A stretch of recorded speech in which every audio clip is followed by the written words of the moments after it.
Hey, happy birthday, America. Birthday, America. Happy 4th of July, brother. Yeah, we got a special one today. We do. It is Independence Day. You are watching the Crucible Podcast, episode, where are we at, 44? 44. And stay tuned to the end. We'll talk a little bit about a little giveaway, 5 ounces of silver. You got some silver we're giving away? You got A that? little bit. Yep. All right. What are you doing tonight? Real quick. Where are you going? What are you doing? Oh, tonight. You sending any chickens up in the air? Not today, man. Today, tomorrow, tonight. Eventually, at some point. Yeah, I'll be launching something up in the air. Yeah. All right, dude. What do we got? We have a guest on tonight who has been seen a lot around. I don't know if you watched it. I think it was a week, almost 10 days ago, a 2-part Kitco podcast interview, Mr. Andy Schectman from Miles Franklin. And we want to bring him up and have a little conversation with this gentleman right here. Thank you, Andy, for being with us today. Sorry about that. There we go. Fine, fellas. It's good to be here. Thanks for having me.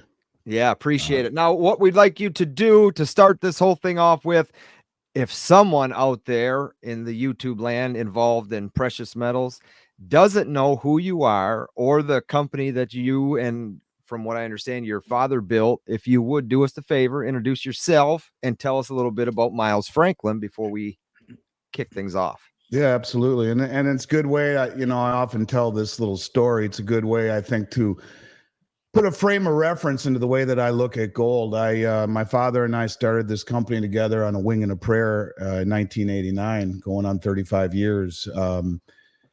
His middle name is Miles, his best buddy, who lent us $60,000 in 1989 before the internet, in a one-room office the size of a closet. Middle name was Franklin. I guess you could say we're the embodiment of the American dream. My family comes from nowhere, from nothing. My parents sold their life insurance policies, and along with that loan, we started a company on a wing and a prayer. We recently eclipsed 10 billion in sales. We've never had a customer complaint ever. Wow. In over 34 years. But when I started with my dad as a young man at 19 years old, barely 20, he said to me, look, there's going to be one rule and only one rule. And this puts a frame of reference in everything we'll talk about tonight in the way that I look at metals. And he said, look, I won't let you make the same mistakes I did. I'll fire you if you don't do this one rule. And that is, every 2 weeks when you get paid, you'll pay yourself first. You'll buy some gold. You'll buy some silver. I don't care if it's 1 ounce of silver. You'll do it, or I'll fire you. Now, that was almost 35 years ago. I've owned the company more or less outright for 2 decades. You won't fire me anymore, but I've honored my promise to my father, which is actually the greatest gift I've ever been given, you guys. The lesson of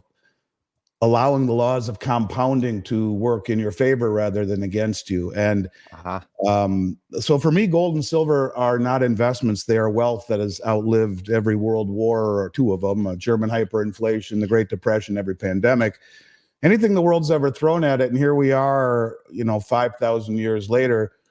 And over the last 3 years, the central banks of the world have bought more gold than at any time in human history, and or in central bank history, I guess is fair to say.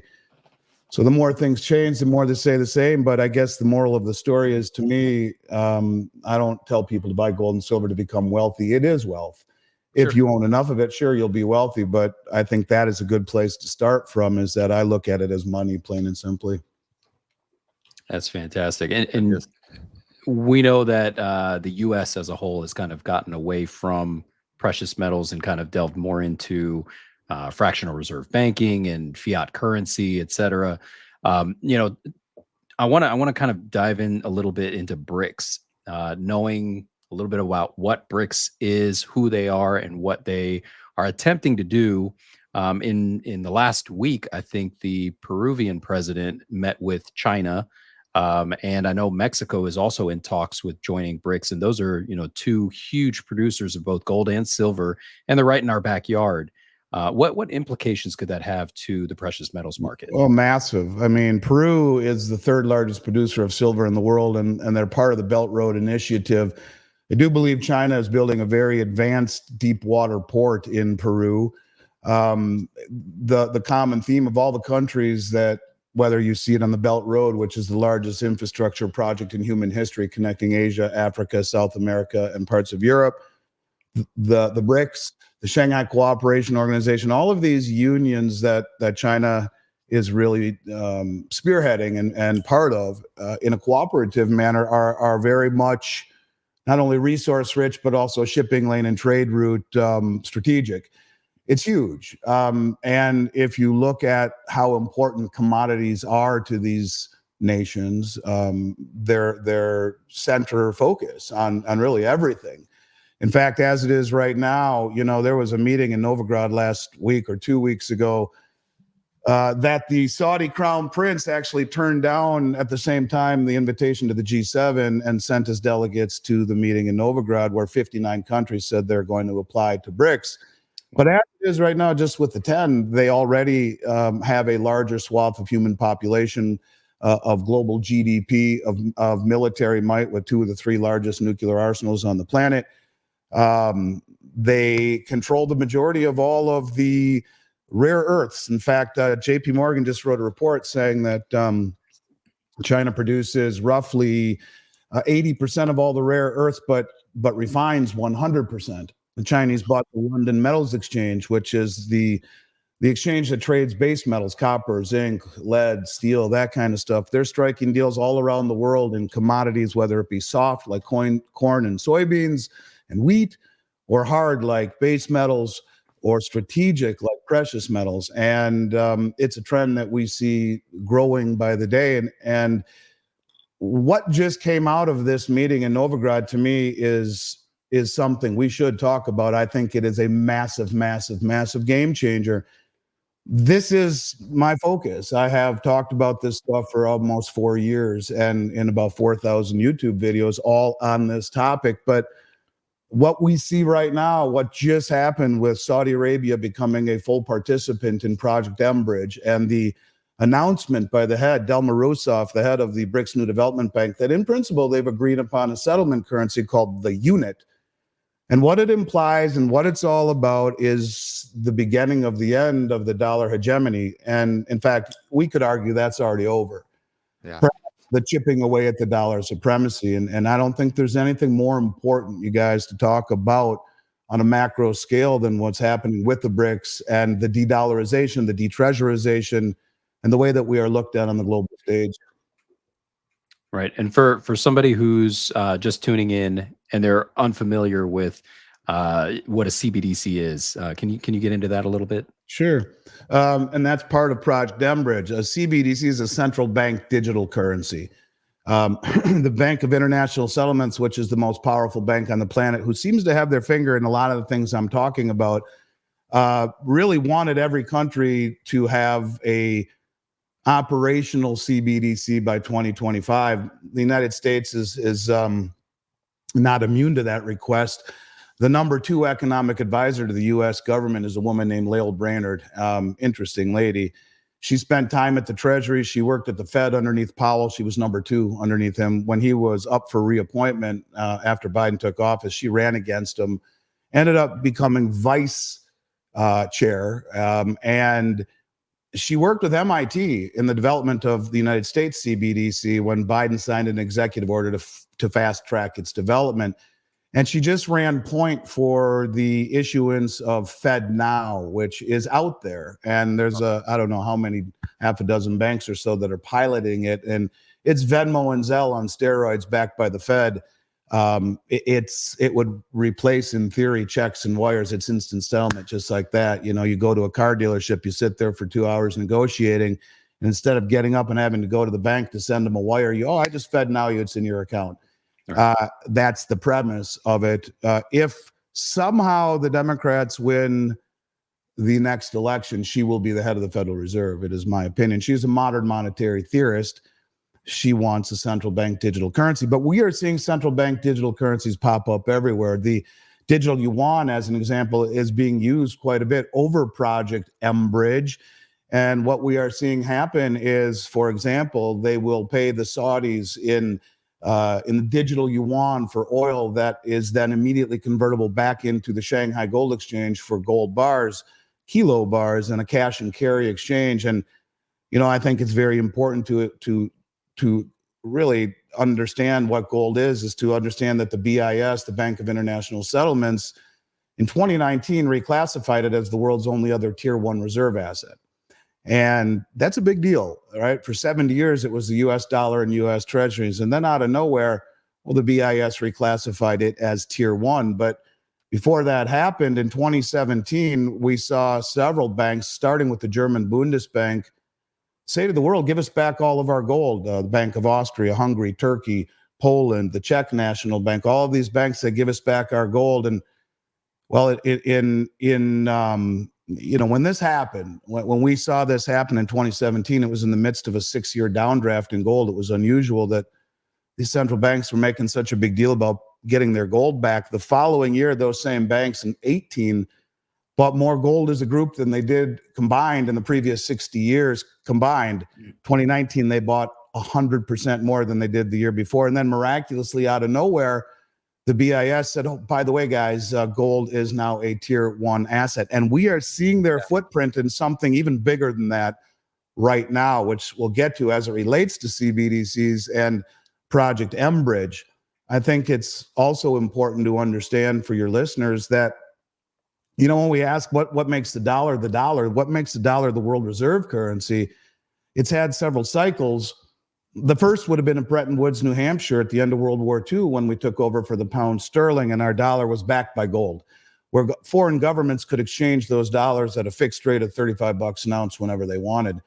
And it was right near the Vietnam War, or the end of it in 71, where de Gaulle from France said they're printing more dollars to fund the war, their guns and butter initiative, than they have. So let's call their bluff. And he sent warships to New York Harbor filled with dollar bills and said, give us back gold. And we did. But that's when Nixon closed the gold window and the dollar was backed by nothing. Well, it was just a few years later that Kissinger was dispatched to Saudi Arabia to strike a deal with the Saudis. This was the petrodollar deal, maybe Bretton Woods 2, we'll call it loosely. And that would be where we promised to protect the Saudis and by extension OPEC. And for that, they would value globally oil in dollars and take all of the excess reserves and recycle them into U.S. treasuries. It's been that way for 50 years, you guys, and it's created a synthetic demand for the U.S. dollar. It has allowed us to live well beyond our means because every country in the world must stockpile them in order to buy oil. Well, about 3 weeks ago, the Saudis decided not to re-up this agreement for exclusivity, right? But I go back to 2019 when we left Afghanistan in a way that is very un-American, with 3,000 Americans behind enemy lines, leaving billions of dollars of equipment into the hands of the enemies. That was not lost on the rest of the world. And this is when everything began to snowball, when Saudi Arabia signed a military protection agreement with Russia. And I exclaimed at that point, game's over. And it's been this progression ever since that we have seen, in particular, watching Saudi Arabia and the things that they have done that will define the shape of things to come. And that's really what I think we should talk about as we move forward here. Yeah.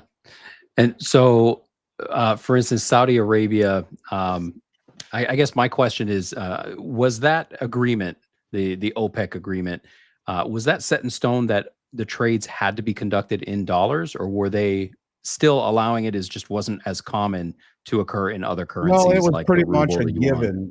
It was pretty much a given. Nearly 90% of all oil transactions, if not closer to 100 for the last 50 years, have been done in dollars. And because it was the most liquid currency, and it was a market that had demand, and the treasury market was the most stable, the most liquid, and it just was. There was nothing to rise to challenge it. Well, that would have been Bretton Woods 2. And a man that I follow a lot named Zoltan Pozsar, a brilliant man, was a part of the New York Federal Reserve. He knows the plumbing of the financial system better than anyone I've ever encountered.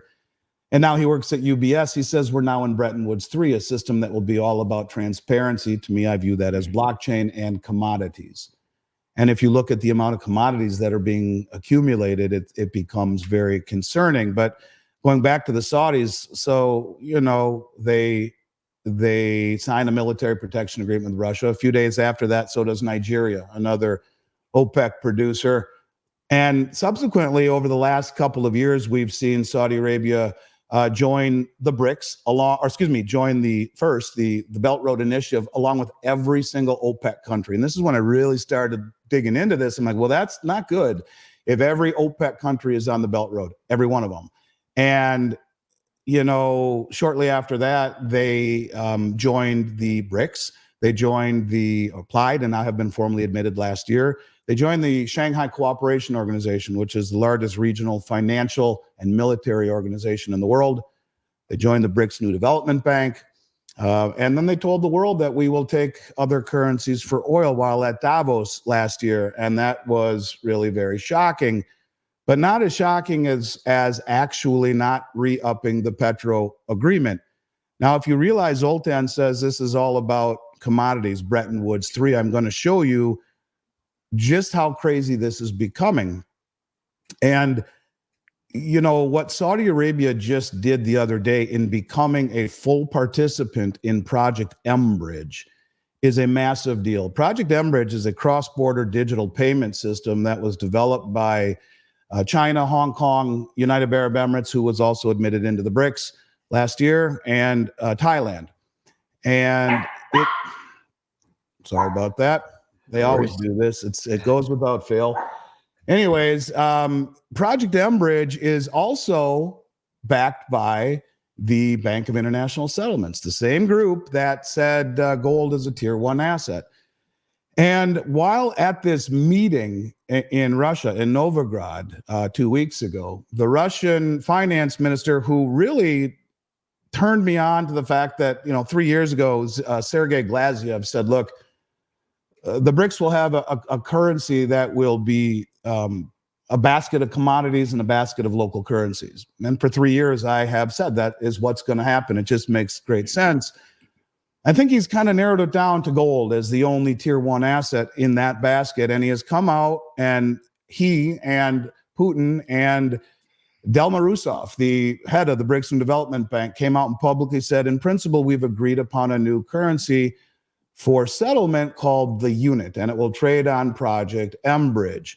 The unit is, again, backed by 40% gold. And what's interesting about the unit, if you read the white paper, which I did, it says that the gold and the currency that is minted into a unit token, if you will, by these countries will be kept in an escrow account pulled out of circulation in the borders within those countries. So they don't have to give up their gold, which is something that I found very interesting. Very strict penalties for not adhering to the standards of the unit, and independently audited continuously.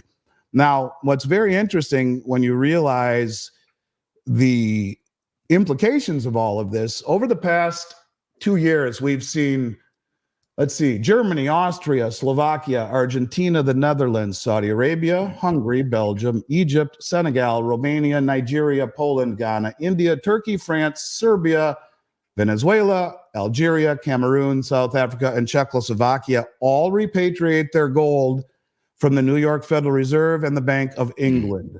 The Bank of England gives access immediate to the LBMA, the London Bullion Metals Association, and by extension, the New York Fed, COMEX, to repatriate their gold the way that they have signals mistrust in the system. Absolutely. But think of what is happening here. Saudi Arabia being a full participant in Mbridge, and Mbridge is not compatible with US dollars.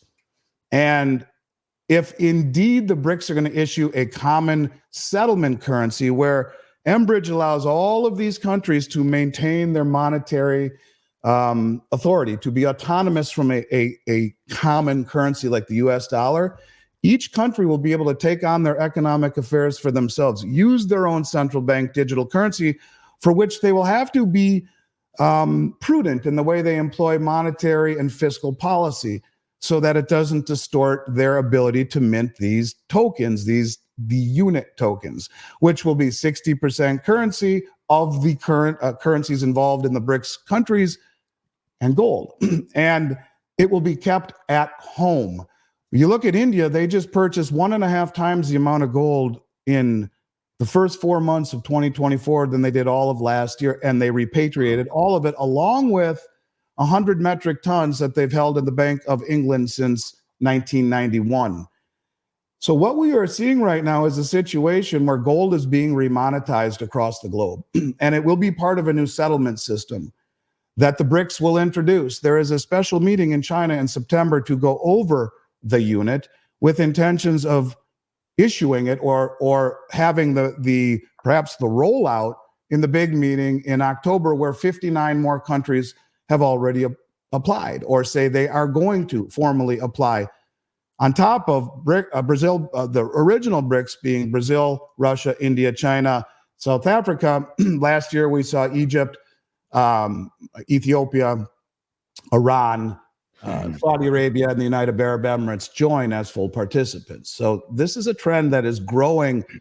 But if you realize the impetus for selling treasuries and accumulating gold, for several reasons. One, gold has outperformed the treasury market for the last 25 years. It has doubled the performance of the 10-year treasury. But when you can go across the globe and say to China, Madam Secretary, she says, Janet Yellen, if you give 1 penny to Russia, we're okay with you guys being friends, Xi and Putin. But if you give 1 penny to the Russian war machine, we will sanction your banks, your companies in Beijing itself.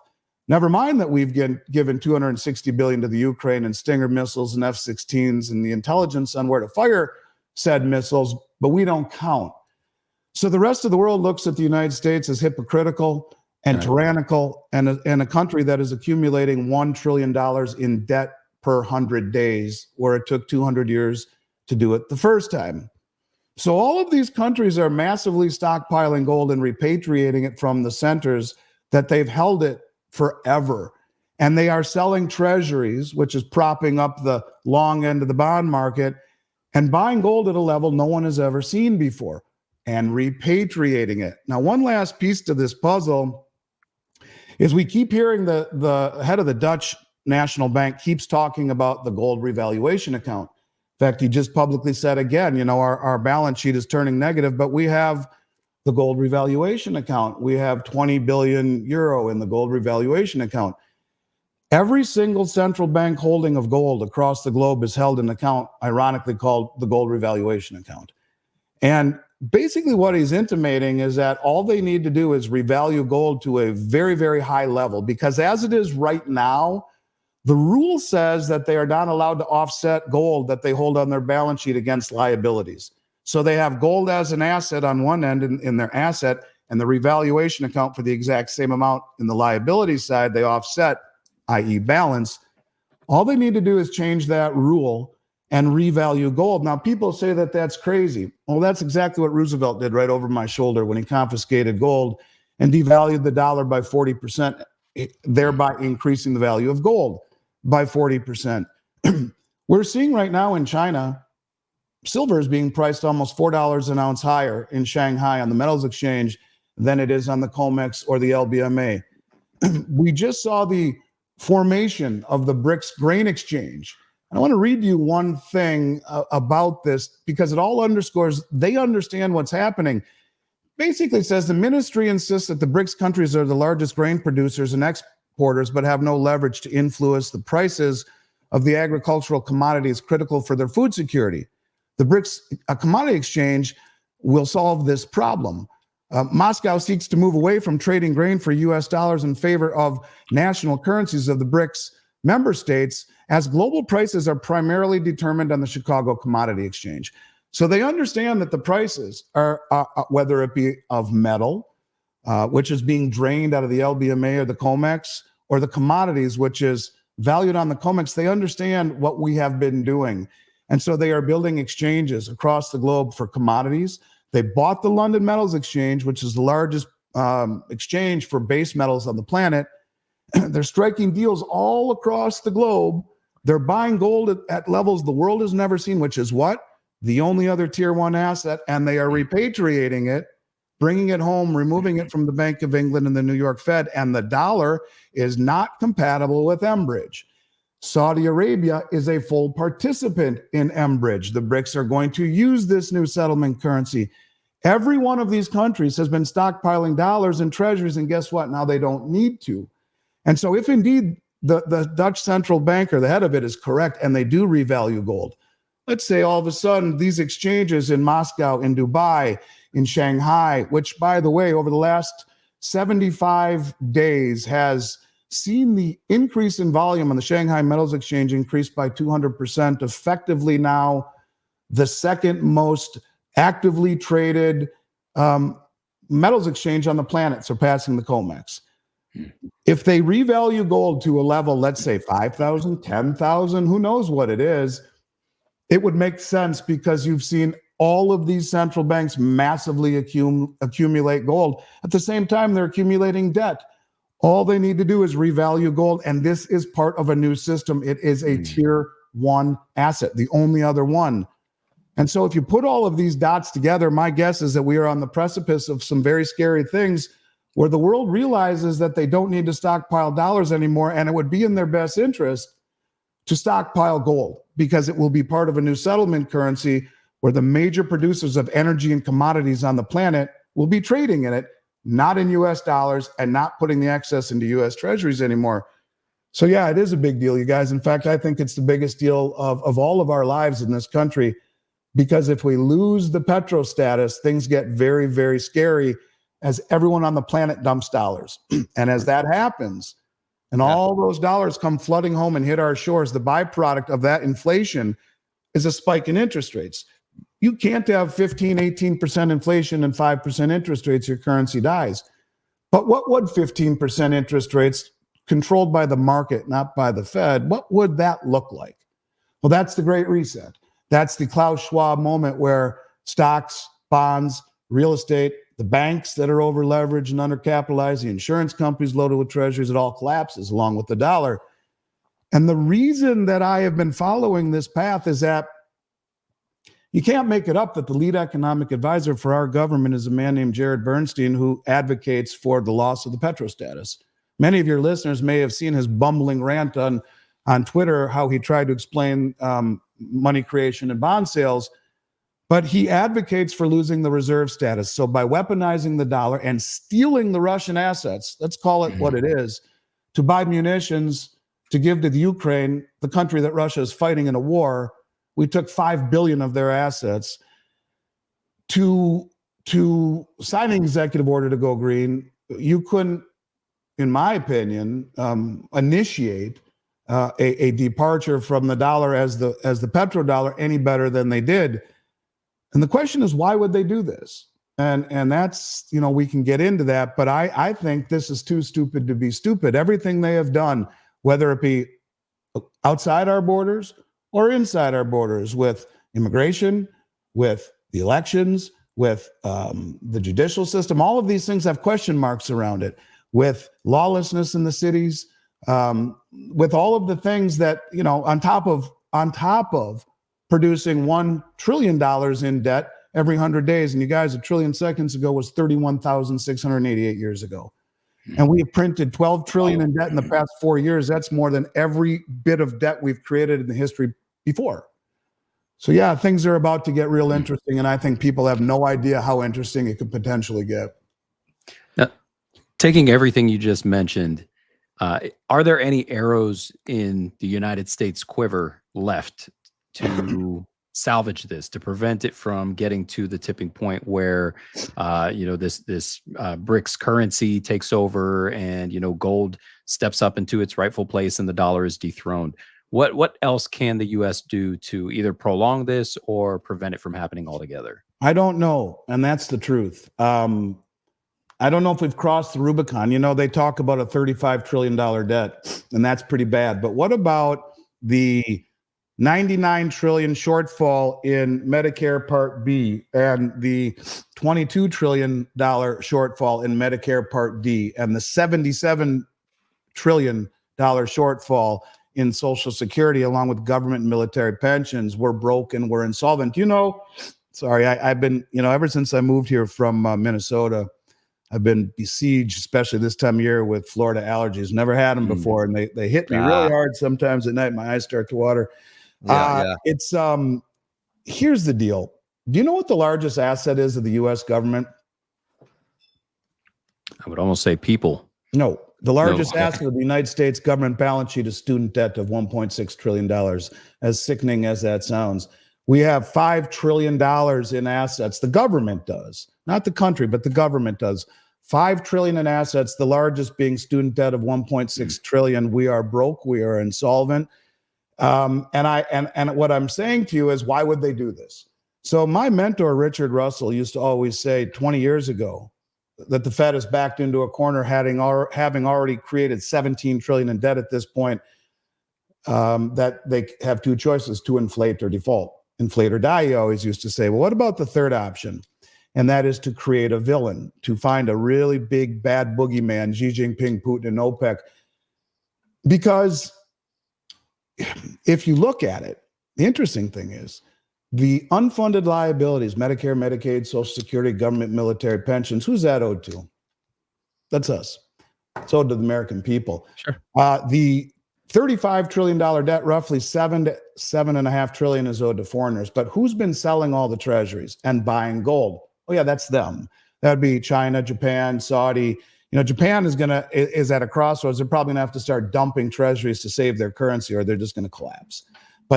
And they've been the largest accumulator of our treasuries, as China has gone from 3 trillion to 700 billion. All of these countries are selling treasuries and buying gold, which has no counterparty risk, and is what? The only other tier one reserve asset. So who's been buying all the treasuries? Oh yeah, that's us. The banks, the mutual funds, the hedge funds, the money markets, and all of us chasing yield. So if you realize that we have 5 trillion in assets and nearly 200 trillion in debt, that will never be paid off. You either inflate, or you default, or you find a villain. That villain is, as I mentioned, OPEC and Xi Jinping and Putin, for dumping the dollar, and every country in the world no longer having to accumulate dollars to own oil. As every one of those countries dump dollars, it creates hyperinflation. And interest rates spike to the moon to compensate. Everything blows up. But remember, the number one economic advisor to this country, he wrote a report called Dethrone King Dollar. He has a degree in music and a master's degree in social work, and he is our lead economic advisor. He prides himself on understanding inclusion as it relates to economics, and he's a modern monetary theorist who can't explain bond creation and money creation, or bond sales and money creation, yet he says it's a privilege we can no longer afford because of all of the distortions. So you weaponize the dollar, first sign an executive order to go green. Sorry, you guys, we're all good. Saudi, you guys go hang out with 90% of the world who's not going green, but we're gonna. And then you weaponize the dollar, and then you destabilize the border. You create lawlessness in the cities. You create divisiveness amongst the country. You have people who look at what made this country great, the fair elections and the judicial system, and people look at it cross-eyed. I don't know. And then that's not lost on the rest of the world. And all of these things together make it easy for the world to find safety and unity in numbers. And if that happens and rates spike and everything collapses, now we have a villain. And guess what? The majority of the debt is owed to us. But have no fear, because Lael Brainerd, the number 2, is here with her CBDC that she created with MIT. All you need to do, you guys, is sign on the dotted line, and all that money that you lost in your insurance policies and your bank account, your 401k, well, guess what? I'm a modern monetary theorist. My name's Lael Brainerd. Sign on the dotted line and we'll make you whole. How do you get people to take a CBDC when no one wants to? You create an event, and you create an event that is centered around a villain and unifying the country. Mm-hmm. And it's the only thing. Look, everything I've said to you up till this point is factual. Is it too stupid to be stupid? Does Occam's razor say, why would you do these things and not expect there to be consequences? Sure. There's something that you guys should Google. It's called the Cloward-Piven theory.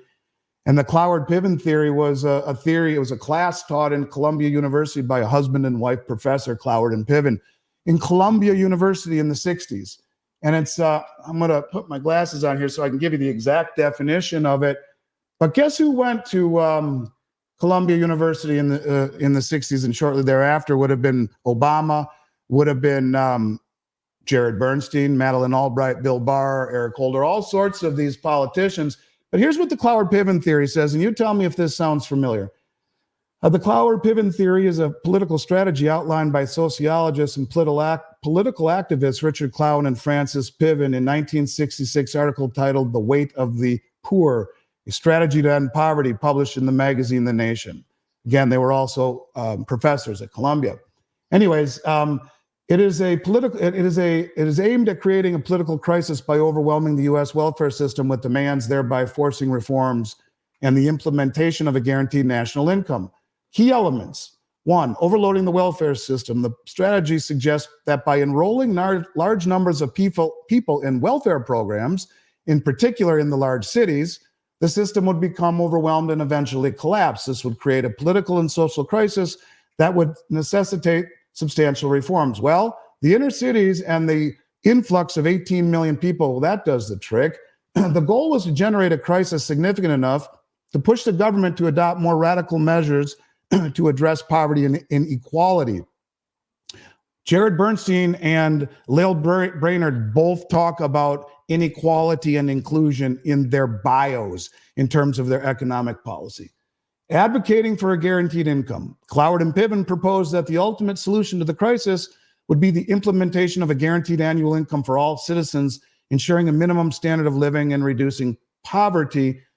The strategy emphasized goals to create a new loyal voting bloc out of the rapidly increasing welfare recipients and of their children who can all be counted on to vote for larger government in the future. So I don't know if it's just coincidental that they went there, and this sounds like what is happening. But my point to you is, why the hell would we do these things? Why would we weaponize the dollar and not expect there to be blowback? Steal the Russian treasuries, which you could say we defaulted on, and give the proceeds in weapons to the Ukraine. Why would we sign an executive order to go green? Why would we make people think the judicial system and the electoral system is what it is? And why would we let 18 million people in here illegally? All of these things make no sense. And why would we create $1 trillion in debt every 100 days? All of these things were destroying what this country once was. And you put it together with now Saudi Arabia joining the BRICS, all of the OPEC countries on the Belt Road, a new currency that is backed by the IMF, that is a digital currency that the dollar is not compatible with, that cannot be weaponized, and a settlement currency so all of these countries can have their own economic autonomy and their monetary policy, and yet have to adhere to a set of rules to settle with all of these countries for energy.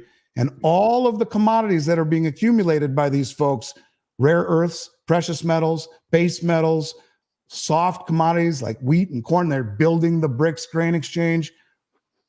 Put it together, and you don't have to be a rocket scientist to see that we are at the foothills of some very scary times, as far as I'm concerned. So I'd actually never thought of, I guess it never crossed my mind, what the effect of a UBI would be on the price of gold. What would you see that doing? Would it make gold go up, or? Well, I mean, if we come to first of all, if the United States did universal basic income and became a socialist country, I mean, you can just kiss the dollar goodbye as being the world reserve in any respect, or the center of free trade, or to be used for settlement. And so, yeah, I mean, in dollar terms, look, it's important to understand that gold doesn't go anywhere. Gold sits on the ledge of the bathtub. It's the water underneath it that's the currency. You pull the plug on the water, on the bathtub, the water starts to drop, as is the value of your currency. Gold didn't go anywhere. Gold just sits there. And it's been that way forever. I mean, if you look over my shoulder, there's a $20 gold piece right there and a $20 gold certificate, and a 10 and a 50 and 100. By the way, those gold certificates on the bottom, they don't say "In God We Trust." They say "Payable to the bearer on demand" in gold coin. But if we go back to, back then, 1900, $20 gold coin or an ounce of gold would have bought you, 20 bucks would have bought you a finely tailored man's suit. 20 bucks today won't even buy you a tie, but that ounce of gold will sure do the trick at 2,400 bucks. I can give you a million examples on that. You go to 1960, where the average price of a house was $17,000. Gold was 39 bucks an ounce. So do you take the 435 ounces of gold that you would put in to buy that house and have no mortgage in 1960, or do you stick it under your mattress, earning nothing but dust for the past 60 years? And let's say you decided to do that. The average price of a house today, call it $400,000 in the United States. What's 435 ounces of gold worth? That's over $1 million. Now buys you over 2 houses, earn nothing but dust.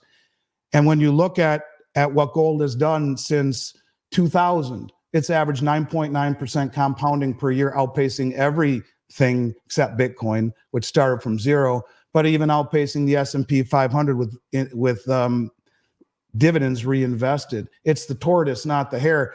But when you have a Federal Reserve who wants us all to believe that we should have a 2% inflation, why 2%? How about negative 2%? Because the lower the inflation, the better the standard of living. They want us to believe it's 2%, yet the CPI, you should pull the P out. It's a CP lie, rather. It's a BLS, pull the L out of Bureau of Labor Statistics, should be BS, because there's a man named John Williams of Shadow Stats. So all he does is tell us what the inflation rate and the unemployment rates were prior to 1980 when they started changing everything. John will tell you inflation's 11 or 12% right now, not the 3 they want us to believe. And so if you at 11%, the law of 70 seconds tells you in six years or 6.5 years, your currency will lose. It will lose 50% of its value. Other way of looking at it is it tells you how long before your principal will double. If you're paying a loan at 7%, in 10.2 years it doubles, or the value does. At a bond at 7%, in 10.2 years it doubles. At 18% in 4 years it doubles. So when you talk about a 2% inflation rate, go back to my dad graduated college in 1963 or 4. He told me his dream was to have a job paying 10 grand a year. And the first Stingray Corvette he bought in 73 was $6,500. Now they're 120. Oh yeah. So it's not that gold goes higher. It's that the currencies are being inflated away out from underneath us. And it is the barometer by which we measure the health of a currency. That's fantastic. And so you were mentioning just a moment ago the price of what things were back then in gold, let's say 80, 100 years ago. Knowing that in this state of the U.S., state of the economy, that gold and silver tend to be a little less liquid, or a lot less liquid, as far as the physical state of it, right, versus paper trading. How do you address those concerns with your investors as far as ease of buying and selling precious metals, especially in like a down market? Well, I think people should watch The Great Taking by David Rogers Webb and then come back to me on that, because what you will see is that counterparty risk will become a very dirty phrase in the coming months and years ahead. And what gold offers is an asset that is viewed as a tier 1 asset world over and has no counterparty liability. And that's why the central banks are pulling it back. Actually, gold has tremendous liquidity, but you have to move it somewhere physically. So to your point, I understand that.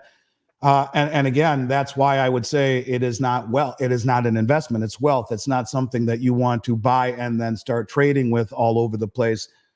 But what it is an asset that has pretty much been the number 1 performing asset, with the exception of Bitcoin, for the last 25 years, if you annualize it, and has no counterparty risk, no counterparty liability. That's a very big deal. Look, AIG was bailed out in 2008 because they are the reinsurer with credit default swaps insuring the banks. And if they didn't, we were staring into the abyss, evidently. And I don't know if your listeners know this. They really ought to. First of all, The Great Taking by David Rogers Webb on YouTube. You can watch it or read the book. Do it. It'll scare the hell out of you. Do it. I strongly suggest it. But in 2009, when the Dodd-Frank law happened, the law was passed that banks will never be bailed out again. Now, you may be saying, well, what about Silicon Valley Bank and Signature Bank? And I'll mention that in a moment. But the law said bailouts are illegal. They will need to be bailed in. Bail-in Right. legislation is inside of the new inside of the Dodd-Frank Act that says you are an unsecured general creditor of the bank, i.e. last to be paid. That it is a loan, you're making an unsecured loan to the bank when you deposit money. It is not, you're not depositing it, you're lending the money to the bank. And they also implemented money market gating in legislation in the Dodd-Frank Act because Lehman Brothers owned many or was running many of the money markets, and it's called breaking the buck. A show that I'm on every Tuesday, Liberty and Finance, Dunnigan Kaiser and I were talking about this publicly a few weeks ago, and he said he still has not received all of his money back from his money market that when it went upside down in 2008. Never got it back. He was gated. He could not get his money out. It went upside down. Lehman went upside down, never got all his money back. And when you talk about bail-in legislation, it is real. The banks in 2020 were told by the president and the Fed they could relinquish all reserve requirements. So just about every bank in the United States has virtually zero in reserves. They take the money that you give them and they would like to make loans, but we're not seeing much in the way of loans. So they buy treasuries with it and make the spread between what they give you and what they're receiving. This is how they got into big trouble, of course, by having all of those treasuries and then the Fed raising rates by 500 basis points. But bail-in legislation is real. And it basically says that if a bank goes upside down, anything over FDIC is gone and goes in to pay the indiscretions of the bank. And FDIC is a scam. There's 148 billion backing 18 trillion in deposits. And if you realize that if you see a major bank fail and it gets bailed in, the panic that will ensue in this country where most people have no idea that's even a law will blow people's minds. So when Silicon Valley Bank and Signature Bank were bailed out, there was an inquiry with the House, and the congressional representative from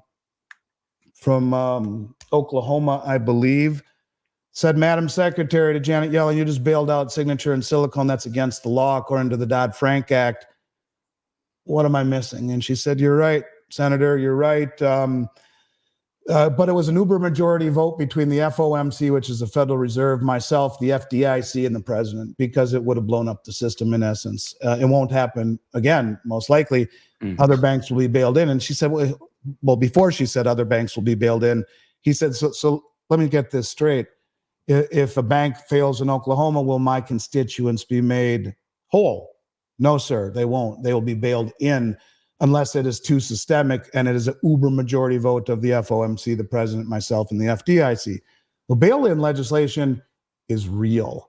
And so when we talk about how scary this could all get, I don't think people quite understand.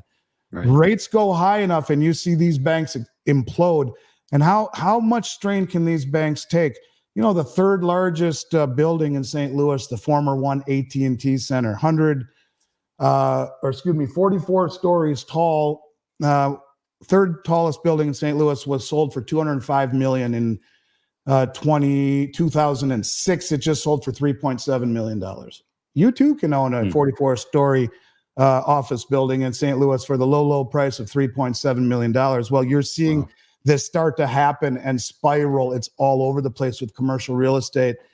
The banks are on razor's edge, and we're told there's 50 or 60 banks that are critical right now. Well, what if it's more than that? What if we start to see banks get bailed in? What happens when there's a global realization that dollars don't need to be held? These things are real. And the question is, are the actions of our leaders, has it been done to incite this, to accelerate it, to reset the system, to blame villains, rather than falling on the sword for brain-dead monetary policy and really irresponsible fiscal spending? I don't know. Ask yourself, either it is too dumb to not be planned, or our leaders are just completely and totally inept. Yeah. Well, I've got one more question that I'm going to defer over to Paul. You had mentioned cryptocurrencies a couple of times and how their rates of return are obviously from zero to whatever they are now. It's hand over fist. It looks fantastic on paper. How do you help guide the younger investors that tend to be drawn to these big quick hits to understand the real value and benefit of putting some of their their wealth back into precious metals. You know, I can tell you're a smart guy. You ask the right questions and you get it. And I think that's the problem with this country in some respects. One of the problems is that instant gratification is not quick enough. My mentor, Richard Russell, once again said, you make 7% a year, you're a rock star.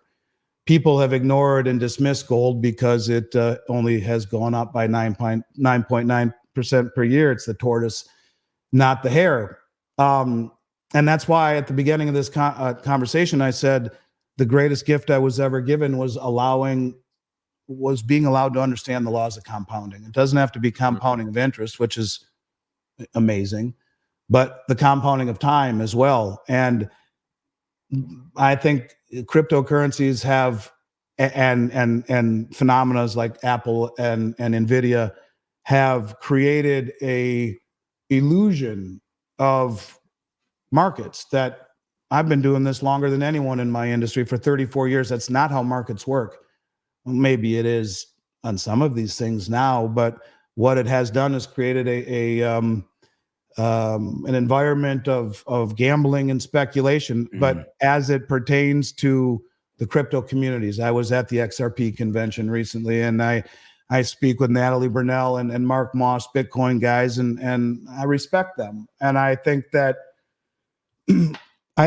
we should not be adversarial. I think that they're complementary in theory. You go into the same door for the same reason. You understand the system's broken, but the gold and silver camp go to the preservation side of the room, whereas the others go to the profit side. So I'm not going to speak poorly of cryptocurrency.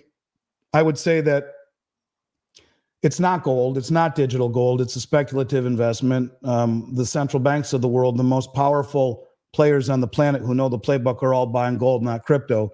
But if you are so inclined to buy cryptocurrency, be smart and hedge your bet, and with your profits, take some out of your pocket and put it into gold and silver, which is real wealth, and be complementary instead of adversarial, because it makes your portfolio a whole hell of a lot stronger and hedges your bet. When Bitcoin, as impressive as its run has been, and all of the things that you can say positively about it, when the COMEX got a contract behind it and the ETFs got involved, it lost its purity in my mind, and it scares me.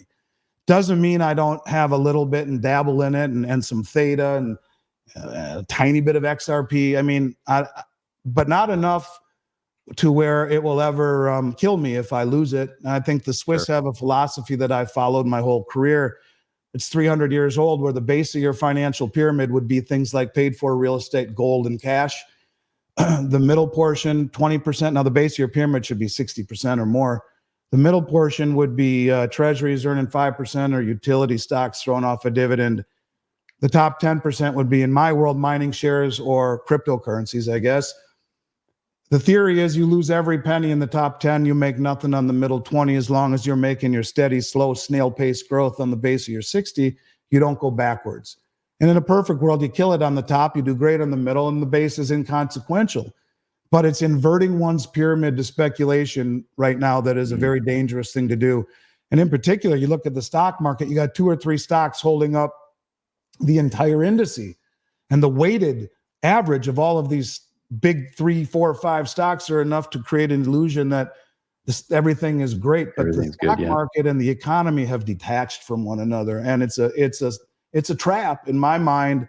Right now, I think it's not about return on, it's about return of where we are heading. So not a Bitcoin hater or a crypto hater, but if you are going to own it, understand the virtues of taking some of those chips off the table. It's like going to Vegas. You keep playing, you're going to lose. Yeah. Put some chips in your pocket, so when you walk out, you can go up to the cage with the pocket full of chips, you know? There you go. I love it. When she says you got nothing left on the table, you actually got something you can walk home with. That's right. Exactly. Well, my wife thinks I've never lost at a casino ever. So, you know, let's not clue her in on the truth.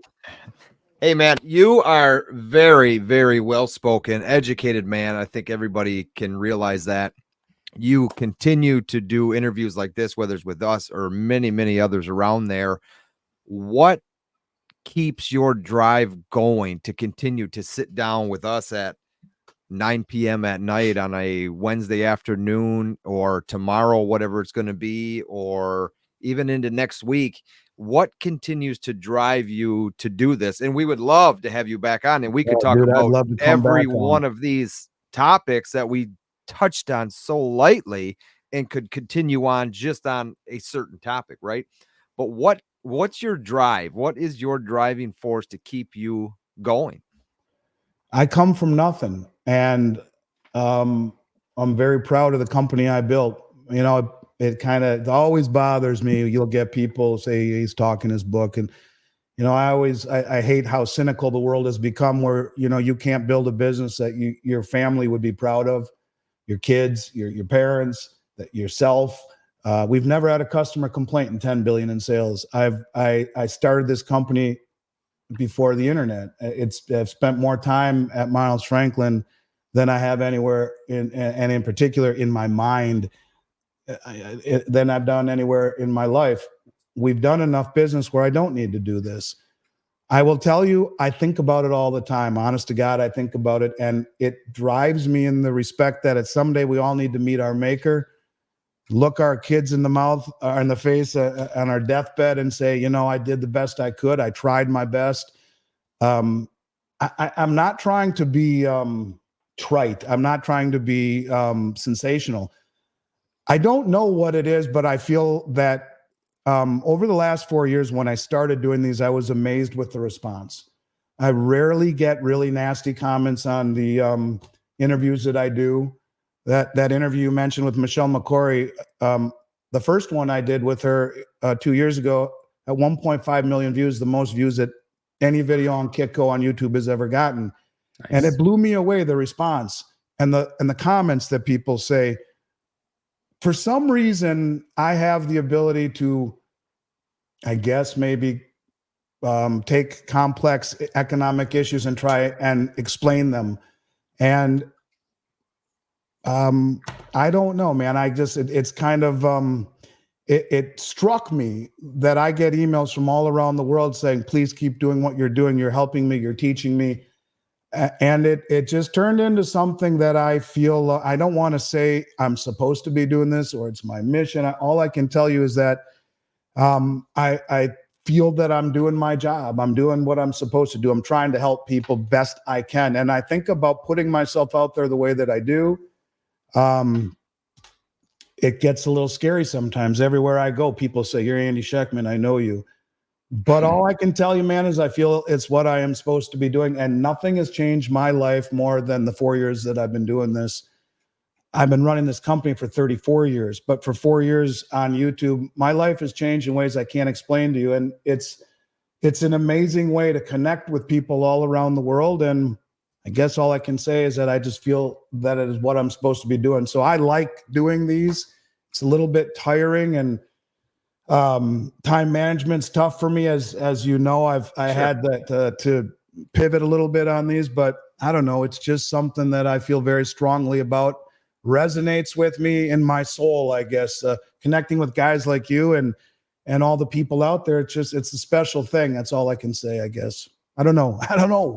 I think it comes down to one simple word, and I could tell from the whole interview, and probably Husky as well, it's you're very, very passionate on what you're talking about. It's not kind of like you were trying to get in. You're not trying to scare people. You're trying to inform people. Oh yeah. And well, it's and very, I very love passionate the way it comes out. It is. I'll tell you something though, you guys, I am scared. I mean, for the first time in my life as a father, and that's okay. Kids, I'm scared. That's exactly right. That is okay to be scared. It's a natural thing, and it's great to have conversations like these so people can have a chance to look up the information that we've talked about, and if they don't believe us, they can look it up themselves and say, you know what, he knows what the hell he's talking Here's about. what I would tell people to look up, and thank you for such kind words. And you know, part of it is that I knew I was right for a long time, and there were a lot of people telling me I was crazy and I was wrong. Very powerful people in this industry, and a lot of them have apologized to me. And I started doing this in 2019 and talking this path. Here are the things that people should look up. I would look up the Belt Road Initiative. I would look up gold as a tier 1 asset by the Bank of International Settlements. I would look up Project Enbridge. I would look up the unit and read the white paper. I would look up the Shanghai Cooperation Organization. All of these things that we've talked about are massive, and the Western media doesn't do a poor job of reporting it. They do no job. And on a macro perspective, this is the biggest story of our lives, and no one is talking about it. Most of the people I talk to don't even know that the relationship between the United States and Saudi Arabia and how important it was, or why the dollar has been considered the world reserve currency, and the fact that Saudi didn't sign the exclusive agreement, what that really means. These are very important times. I guess I'll say it this way. If I had a gun to my head, I would say if you are not a contrarian, you're damn well doomed to be a victim. And if you are fully invested in dollars, you're damn well doomed to go broke. And I mean that in my soul. Hopefully I'm wrong, but unconventional times call for unconventional decisions and thought. Wow. Awesome. But I'd love to come back. You guys get it. And it's a privilege and an honor to speak with people like you. And it's what I mean. This is the whole fun part of what I do. And hopefully some of the people that you speak to get something out of it. And if they will allow me to come back, I'd love to do so. Oh, we would love to have you back, and we'll have your contact info in the description section below. Yes, all that'll be down below for sure. Well, man, we appreciate you. Thanks for hanging out with us, and keep doing what you're doing. And I'm sure we will see you back here anytime. You know, with the big BRICS meeting in October and the election in November, as the Chinese curse says, may you live in interesting times. These will be interesting, but I'd love to come back and pick up where we left off. So happy 4th to you both, and everyone out there. Look forward to chatting with you guys soon. Thank you, Andy. Bye, guys. Enjoy the day. Later on. Bye-bye. And guys, don't forget, we've got the 5-ounce giveaway. Information on that is in the description section below. Hey, full of knowledge. That was a great show. I hope. Leave us a comment down below. Let us know what you thought. Let us know if you're going to look any of that information up. Let us know if you think it's just a line of bullshit. But I wrote down a bunch of notes myself. Seriously, and it was good. It was. And let's catch you guys on the next one. Catch you guys on the next one, and enjoy your fireworks tonight. All right, Husky.